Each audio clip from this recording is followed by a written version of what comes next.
savez, souvent, je dis ça aux sœurs, hein, quand tu prends de l'âge, parce que les sentiments amoureux, là, c'est pour les jeunes, les ados. Quand on a passé 35 ans, 40 ans, tu as vu beaucoup de choses sur la terre.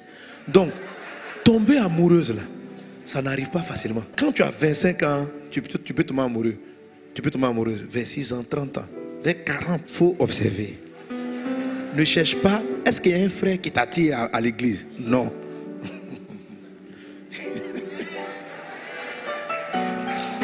C'est-à-dire, tu regardes, s'il y a un frère, tu regardes qui est mûr. Tu cherches. Qui est mûr? Est-ce qu'il est mûr? Est-ce qu'il a le M du mariage? S'il est mûr, tu dis il est prêt à être marié. Moi aussi je suis prête. Marions-nous. On te dit, mais est-ce que tu es fan de lui? Non. J'ai décidé. Beaucoup ne veulent pas être d'accord, mais c'est la vérité. C'est la vraie vérité. C'est la vraie vérité. Alléluia.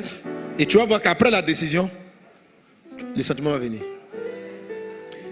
Tu vas te dire, mais comment j'ai pu rater un tel homme?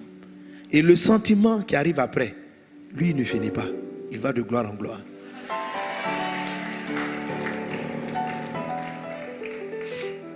Amen. Bien sûr, ce n'est pas à toi d'aller draguer un homme. Alléluia. Vous allez dire, bon, j'ai décidé. Attends, j'ai regardé les gens mûrs de l'église. J'ai décidé. Frère, je t'ai regardé, j'ai choisi en 10 000 frères, j'ai décidé.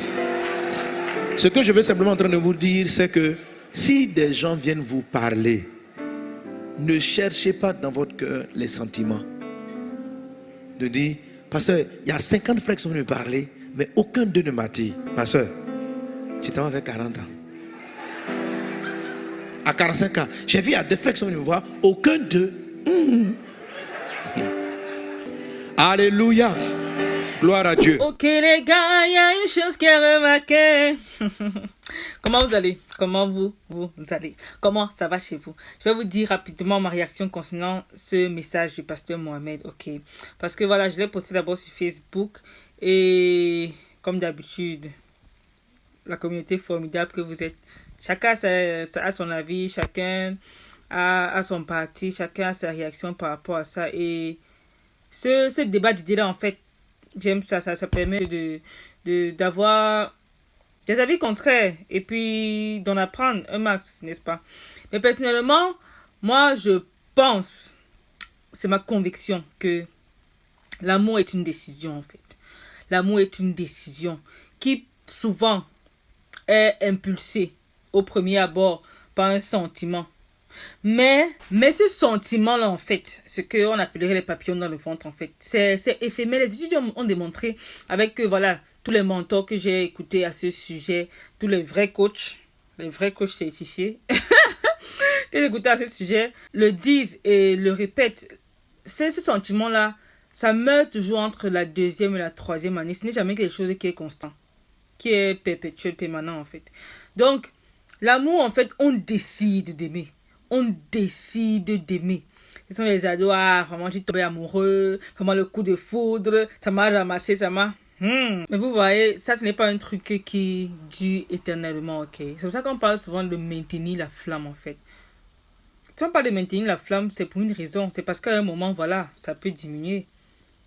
Bref, je suis en train de mélanger plein de choses en même temps. Mais tout simplement pour vous dire que l'amour est une décision. Tu décides. C'est un engagement, en fait. Tu décides de dire que voilà, je fais fi, n'est-ce pas, de tes défauts ou de tes faiblesses, parce que tout le monde en a, moi aussi j'en ai et tout. Je regarde au-delà de ça, je t'aime avec tout ce que tu représentes, tout ce que tu es et tout ce que tu n'es pas. Bref, il faut être visionnaire. Je t'aime pour ce que tu es présentement, pour ce que je vois, je perçois que tu seras. Parce qu'en réalité, c'est ça. Chaque homme est un point d'interrogation. Quelqu'un peut peut ne pas ressembler à quelque chose aujourd'hui. Mais demain, est-ce que tu auras alors eu la patience de voir plus loin? Je ne parle pas de ceux qui viennent te raconter des trucs, hein, vraiment, demain j'essaierai, des paroles vides là. Je ne parle pas de ceux-là. Je parle de ceux que, voilà, ils te disent que voilà où je compte aller demain. Mais qu'aujourd'hui, présentement, ils sont en train de faire des choses concrètes que toi-même tu peux voir, tu peux palper. Et ça, mes chères sœurs, c'est très important. C'est très important de comprendre. Franchement. On a dit, voilà, ne marie pas le potentiel. Hein, parce qu'il y a plein de potentiel là. 1 an, 2 ans, 4 ans, 5 ans, 10 ans. Non, vraiment, il a le potentiel, il a. Qu'est-ce qu'il est en train de faire avec ce potentiel là présentement? What is he doing with it? That's the question. That's the point. Mon américain ça. Ok. So, that's it. Je sais pas ce que vous en pensez. Ce serait cool, n'est-ce pas, que vous partagiez votre avis. Et voilà. On n'est pas obligé d'être d'accord, franchement. On n'est vraiment pas obligé d'être d'accord. Donc, voilà, j'attends de lire ce que vous en pensez. Et on avance ensemble, ok? Peace and love. N'hésitez pas à liker la vidéo si elle vous plaît. Et si vous êtes nouveau sur la chaîne, n'oubliez pas de vous abonner et d'activer la notification pour ne rater aucune de nos prochaines vidéos.